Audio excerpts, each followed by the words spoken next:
Hi hello నమస్తే welcome back to our channel laddu vlogs 369. ఇవాళ నేను మీకు కమ్మని అల్లం చాయ్ ఏ విధంగా తయారు చేసుకోవాలో చూపిస్తాను. టీ రాని వాళ్ళు కూడా నేను చెప్పే ఈ టిప్స్తో కమ్మటి టీ అయితే తాగొచ్చు. అంత టేస్టీగా ఉంటుంది. ఆలస్యం చేయకుండా వీడియోలోకి వెళ్ళిపోదాం. ఇక్కడ నేను ఒక చిన్న అల్లం ముక్క అయితే తీసుకున్నాను. ఇవి చూపిస్తున్న విధంగా ఇలా ఉండాలండి. అలాగే 3 యాలకులు అయితే తీసుకున్నాను. ఇప్పుడు మనం కచ్చాపచ్చాగా యాలకుల్ని పొడి చేసుకుందాం.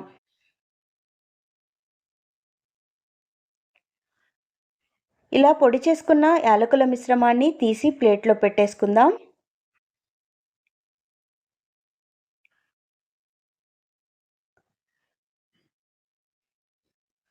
ఇప్పుడు మనం అల్లంని కచ్చాపచ్చాగా దంచుకోవాలి. చూపిస్తున్న విధంగా మనకు ముదురు అల్లంలాగా ఉండాలి. అంటే అల్లం దంచినప్పుడు నారలైతే ఉండాలి. అప్పుడే మనకు టీలోకి అల్లం బాగుంటుంది. లేత అల్లం అయితే టీకి బాగుండదు. సో మనకు ఎప్పుడు కూడా ఈ విధంగా నారలు ఉంటాయి కదా, ఈ విధంగా ఉన్న అల్లాన్నే యూజ్ చేయాలి. అప్పుడే మనకు టీ కమ్మని రుచి అయితే వస్తుంది. సో ఇప్పుడు ఈ అల్లం మిశ్రమాన్ని తీసేసుకొని పక్కన పెట్టుకుందాం. ఇప్పుడు ఒక గిన్నెలో అయితే నీళ్ళు యాడ్ చేసుకుంటున్నాను. నేను ఈ గ్లాస్తో టీ పెట్టాలనుకుంటున్నాను. సో దీంట్లో సగం గ్లాసు నీళ్ళు అయితే తీసుకున్నాను. ఇందులో మనం దంచి పెట్టుకున్న యాలకులు అలాగే అల్లం మిశ్రమాన్ని యాడ్ చేసేసేయాలి. ఇప్పుడు స్టవ్ వెలిగించుకొని స్టవ్ మీద పెట్టేయాలి. ఇప్పుడు దీనిలో మనం ఏమీ యాడ్ చేయకూడదు. ఓన్లీ యాలకులు అల్లం మాత్రమే బాగా మరిగించుకోవాలి. ఇవి బాగా మరిగిన తర్వాత ఇందులో నేను చక్కెర అయితే యాడ్ చేస్తున్నాను. ఈ చక్కెర మొత్తం మనకు బాగా వాటర్లో బాగా మెల్ట్ అయిపోవాలండి. మెల్ట్ అయిపోయేంత వరకు మనం కలుపుతూనే ఉండాలి. ఇప్పుడు నేను పెడుతున్న ఈ టీ 2 వ్యక్తులకైతే సరిపోతుంది. ఇలా బాగా చక్కెర మెల్ట్ అయిపోయి మరుగుతున్న సమయంలో కొంచెం టీ పొడి అయితే యాడ్ చేసుకుంటున్నాను. మీరు ఇంట్లో రోజు రెగ్యులర్గా ఏ టీ పౌడర్ యాడ్ చేస్తారో అదే టీ పౌడర్ యాడ్ చేసుకోవచ్చు. అది మీ ఇష్టం. అయితే డికాషన్ మనకు ఎక్కువగా ఓవర్ మరిగిపోకూడదండి. సో మనకు టీ పొడి వేసిన తర్వాత మ్యాక్సిమం ఒక 3 నుంచి 4 నిమిషాల పాటు మరిగించుకుంటే సరిపోతుంది. మనకు డికాషన్ ఓవర్గా మరిగిపోతే టేస్ట్ బాగా చేంజ్ అయిపోతుందండి, రుచిగా ఉండదు. కాబట్టి 4 నుంచి 5 నిమిషాల పాటు మీరు ఇవి ఉడికించుకుంటే సరిపోతుంది. ఇప్పుడు ఇందులో మనం పాలు యాడ్ చేసుకుందాము. నేను అర గ్లాసు నీళ్ళు తీసుకున్నాను కనుక 1 గ్లాసు పాలు తీసుకుంటున్నాను. ఈ పాలని యాడ్ చేసుకొని ఇప్పుడు మనం చూపిస్తున్న విధంగా మిక్స్ చేసుకుంటూ ఉండాలి.